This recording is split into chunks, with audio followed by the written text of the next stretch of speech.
Tess of the D'Urbervilles by Thomas Hardy. Read by Adrian Pretzelis. Chapter 10. Every village has its idiosyncrasy, its constitution, often its own code of morality. The levity of some of the younger women in and about Trantridge was marked, and was perhaps symptomatic of the choice spirit who ruled the slopes in that vicinity. The place had also a more abiding defect: it drank hard. The staple conversation on the farms around was on the uselessness of saving money, and smock-fronted arithmeticians, leaning on their ploughs or hoes, would enter into calculations of great nicety to prove that parish relief was a fuller proposition for a man in his old age than any which could result from savings out of their wages during a whole lifetime.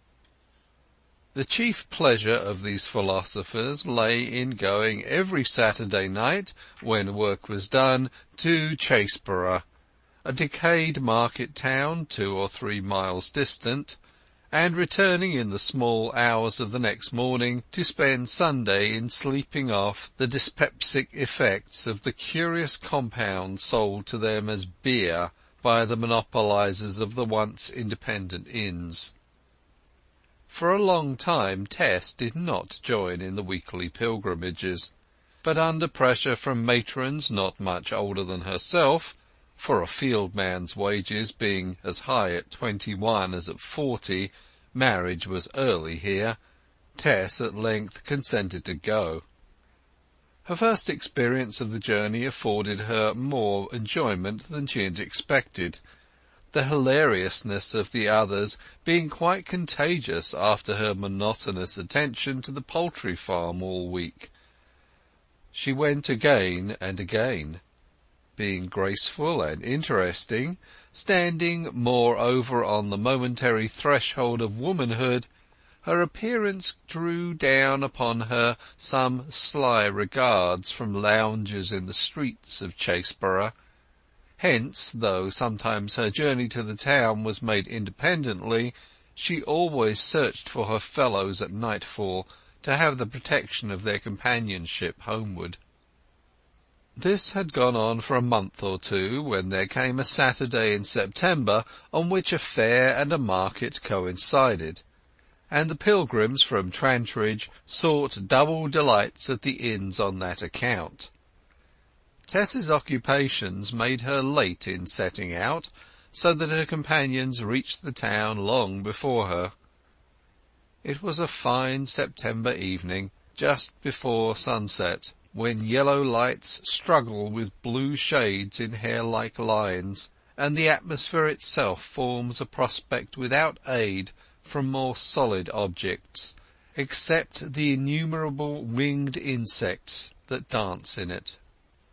Through this low-lit mistiness Tess walked leisurely along. She did not discover the coincidence of the market with the fair till she had reached the place, by which time it was close upon dusk. Her limited marketing was soon completed, and then, as usual, she began to look about for some of the Trantridge cottagers. At first she could not find them, and she was informed that most of them had gone on to what they called a private little jig at the house of a hay-trusser and peat dealer who had transactions with their farm.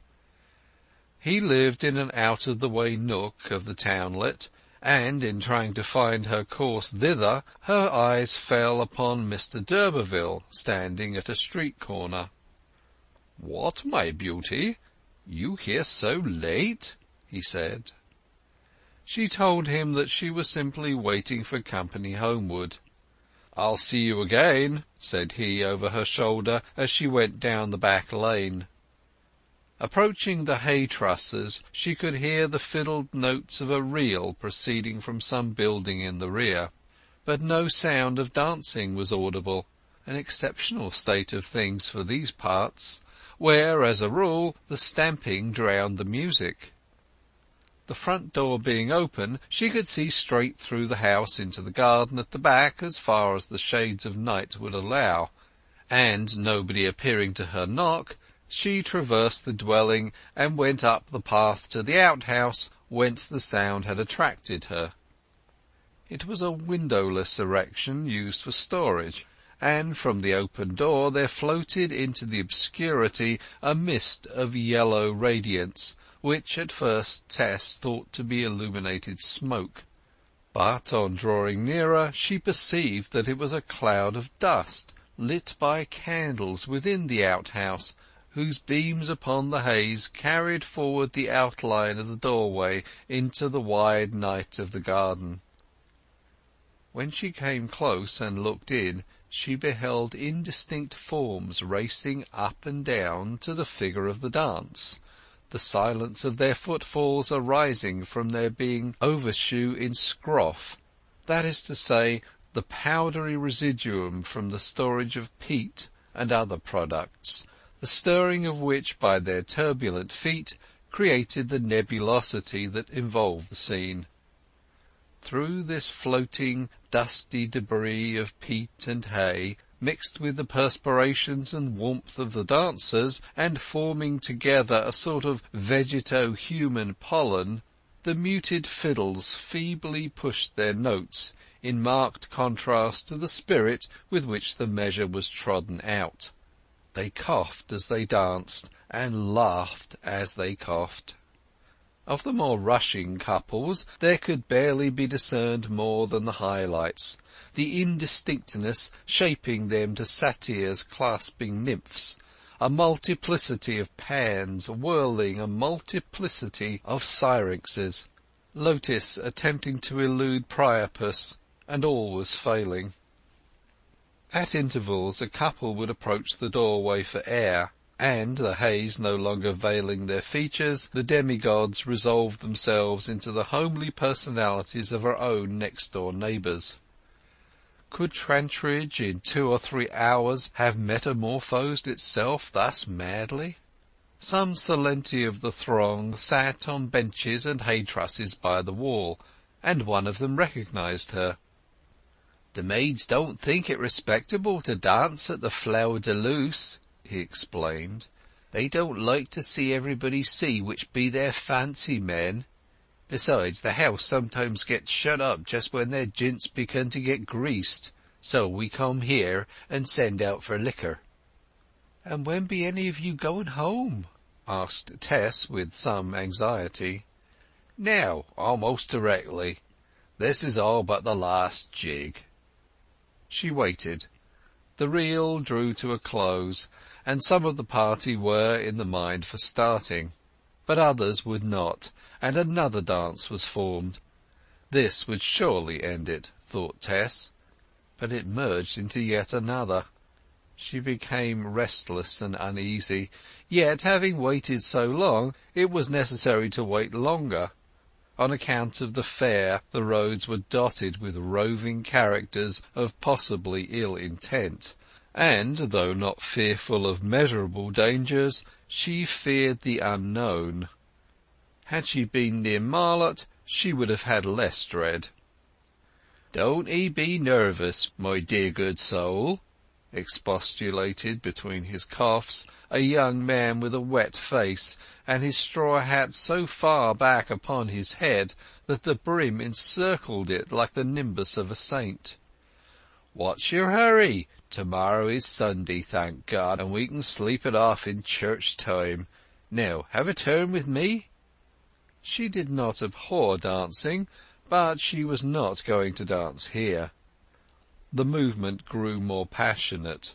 The fiddlers behind the luminous pillar of cloud now and then varied the air by playing on the wrong side of the bridge or with the back of the bow. But it did not matter. The panting shapes spun onwards. They did not vary their partners if their inclination were to stick to previous ones. Changing partners simply meant that a satisfactory choice had not as yet been arrived at by one or other of the pair, and by this time every couple had been suitably matched. It was then that the ecstasy and the dream began, in which emotion was the matter of the universe, and matter but an adventitious intrusion likely to hinder you from spinning where you wanted to spin. Suddenly there was a dull thump on the ground. A couple had fallen and lay in a mixed heap. The next couple, unable to check its progress, came toppling over the obstacle, and in a cloud of dust rose around the prostrate figures amid the general one of the room, in which a twitching entanglement of arms and legs was discernible. "You shall catch it for this, my gentleman, when you get home," burst in female accents from the human heap, those of the unhappy partner of the man whose clumsiness had caused the mishap. She happened also to be his recently married wife, in which assortment there was nothing unusual at Trantridge, as long as any affection remained between wedded couples. Indeed, it was not uncustomary in their later lives to avoid making odd lots of the single people between whom there might be a warm understanding. A loud laugh from behind Tess's back in the shade of the garden united with the titter within the room. She looked round and saw the red coal of a cigar. Alec d'Urberville was standing there alone. He beckoned to her, and she reluctantly retreated toward him. "Well, my beauty, what are you doing here?" She was so tired after her long day and her walk that she confided her trouble to him, that she had been waiting ever since he saw her to have their company home, because the road at night was strange to her. "But it seems they will never leave off, and I really think I will wait no longer." "Certainly do not. I have only a saddle horse here to-day, but come to the Flower de Luce, and I'll hire a trap and drive you home with me." Tess, though flattered, had never quite got over her original mistrust of him, and despite their tardiness she preferred to walk home with the workfolk. So she answered that she was much obliged to him, but would not trouble him. "I have said that I will wait for them, and they will expect me to now." "Very well, Miss Independence, please yourself. Then I shall not hurry. My good Lord, what a kick-up they're having there!" He had not put himself forward into the light, but some of them had perceived him, and his presence led to a slight pause and a consideration of how the time was flying. As soon as he had relit a cigar and walked away, the Trantridge people began to collect themselves from amid those who had come in from other farms, and prepared to leave in a body. Their bundles and baskets were gathered up, and half an hour later, when the clock chime sounded 11:15, they were straggling along the lane which led up the hill towards their homes. It was a 3-mile walk along a dry white road, made whiter to-night by the light of the moon. Tess soon perceived, as she walked in the flock, sometimes with this one, sometimes with that the fresh night air was producing staggerings and serpentine courses among the men who had partaken too freely. Some of the more careless women also were wandering in their gait, to wit, a dark virago, Car Dutch, dubbed Queen of Spades, till lately a favourite of d'Urbervilles; Nancy, her sister, nicknamed the Queen of Diamonds; and the young married woman who had already tumbled down. Yet, however terrestrial and lumpy their appearance just now to the mean, unglamoured eye, to themselves the case was different. They followed the road with a sensation that they were soaring along in a supporting medium, possessed of original and profound thoughts, themselves and surrounding nature forming an organism of which all the parts harmoniously and joyously interpenetrated each other. They were as sublime as the moon and stars above them, and the moon and stars were as ardent as they. Tess, however, had undergone such painful experiences of this kind in her father's house that the discovery of their condition spoilt the pleasure she was beginning to feel in the moonlight journey. Yet she stuck to the party for reasons above given. In the open highway they had progressed in a scattered order, and now their route was through a field gate, and the foremost finding a difficulty in opening it, they closed up together. This leading pedestrian was Car, the Queen of Spades, who carried a wicker basket containing her mother's groceries, her own draperies, and other purchases for the week. The basket being large and heavy, Car had placed it for convenience of porterage on the top of her head, where it rose in jeopardized balance as she walked with arms akimbo. "Well, whatever is that a-creeping down thy back, Car Darch?" said one of the group suddenly. All looked at Car. Her gown was a light cotton print, and from the back of her head a kind of rope could be seen descending to some distance below her waist, like a Chinaman's queue. "'Tis her hair falling down," said another. No, it was not her hair. It was a black stream of something oozing from her basket, and it glistened like a slimy snake in the cold still rays of the moon. "'Tis treacle," said an observant matron. Treacle it was. Car's poor old grandmother had a weakness for the sweet stuff. Honey she had in plenty out of her own hives, but treacle was what her soul desired, and Car had been about to give her a treat of surprise.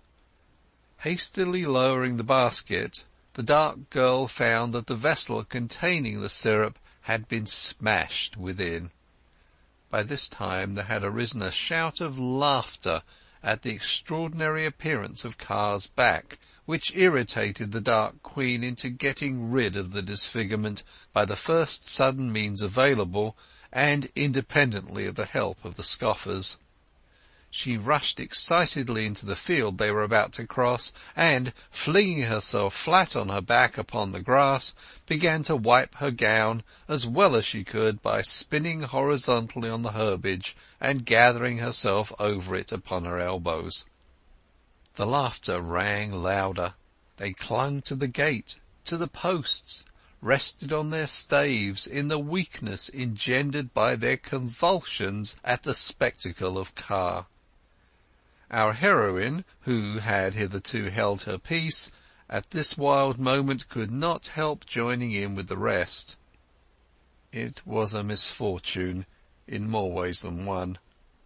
No sooner did the Dark Queen hear the soberer, richer tone of Tess among those of the other work-people than a long smouldering sense of rivalry inflamed her to madness. She sprang to her feet and closely faced the object of her dislike. "How darest thou laugh at me, hussy?" she cried. "I couldn't really help it when t'others did," apologized Tess, still tittering. "Thus think the best everybody dost, because the best first favourite were he just now. But stop a bit, my lady, stop a bit. I'm as good as two of such. Look here, here's at 'ee." To Tess's horror, the Dark Queen began stripping off the bodice of her gown, which, for the added reason of its ridiculed condition, she was only too glad to be free of, till she had bared her plump neck, shoulders, and arms to the moonshine, under which they looked as luminous and beautiful as some Praxitelean creation, in their possession of the faultless rotundities of a lusty country girl. She closed her fists and squared up at Tess. "Indeed, then, I shall not fight," said the latter majestically. "And if I had known you was of that sort, I wouldn't have let myself down as to come with such a horridge as this is." The rather too inclusive speech brought down a torrent of vituperation from other quarters upon fair Tess's unlucky head, particularly from the Queen of Diamonds, who, having stood in the relations to d'Urberville that Car had also been suspected of, united with the latter against the common enemy. Several other women also chimed in, with an animus that none of them would have been so fatuous as to show but for the rollicking evening they had passed. Thereupon, finding Tess unfairly browbeaten, the husbands and lovers tried to make peace by defending her, but the result of that attempt was directly to increase the war. Tess was indignant and shamed. She no longer minded the loneliness of the way and the lateness of the hour. Her one object was to get away from the whole crew as soon as possible. She knew well enough that the better among them would repent of their passion the next day. They were all now inside the field, and she was edging back to rush off alone, when a horseman emerged almost silently from the corner of the hedge that screened the road, and Alex d'Urberville looked round upon them. "What the devil is all this row about, workfolk?" he asked. The explanation was not readily forthcoming, and in truth he did not require any. Having heard their voices while yet some way off, he had ridden creepingly forward and learnt enough to satisfy himself. Tess was standing apart from the rest near the gate. He bent over toward her. "Jump up behind me," he whispered, "and we'll get shot of the screaming cats in a jiffy." She felt almost ready to faint, so vivid was her sense of the crisis. At almost any other moment of her life she would have refused such proffered aid and company, as she had refused them several times before, and now the loneliness would not of itself have forced her to do otherwise, but coming, as the invitation did, at the particular juncture when fear and indignation at these adversaries could be transformed by a spring of the foot into a triumph over them, she abandoned herself to her impulse, climbed the gate, put her toe upon his instep, and scrambled into the saddle behind him. The pair were speeding away into the distant grey by the time that the contentious revellers became aware of what had happened. The Queen of Spades forgot the stain on her bodice, and stood beside the Queen of Diamonds and the newly married, staggering young woman, all with a gaze of fixity in the direction in which the horse's tramp was diminishing into silence on the road. "What be ye looking at?" asked a man who had not observed the incident. "Ho, ho, ho!" laughed Dark Car. "He, he, he!" laughed the tippling bride, as she steadied herself on the arm of her fond husband. "He, he, he!" laughed Dark Car's mother, stroking her moustache as she explained laconically, "Out of the frying pan into the fire." Then these children of the open air, whom ever excess of alcohol could scarcely endure permanently, betook themselves to the field path, and as they went there moved onward with them around the shadow of one's head, a circle of opalized light, formed by the moon's rays upon the glistening sheet of dew. Each pedestrian could see no halo but his or her own, which never deserted the head shadow, whatever its vulgar unsteadiness might be, but adhered to it, and persistently beautified it, till the erratic motions seemed an inherent part of the irradiation, and the fumes of their breathing a component of the night's mist, and the spirit of the scene, and of the moonlight, and of nature seemed harmoniously to mingle with the spirit of the wine. End of Chapter 10.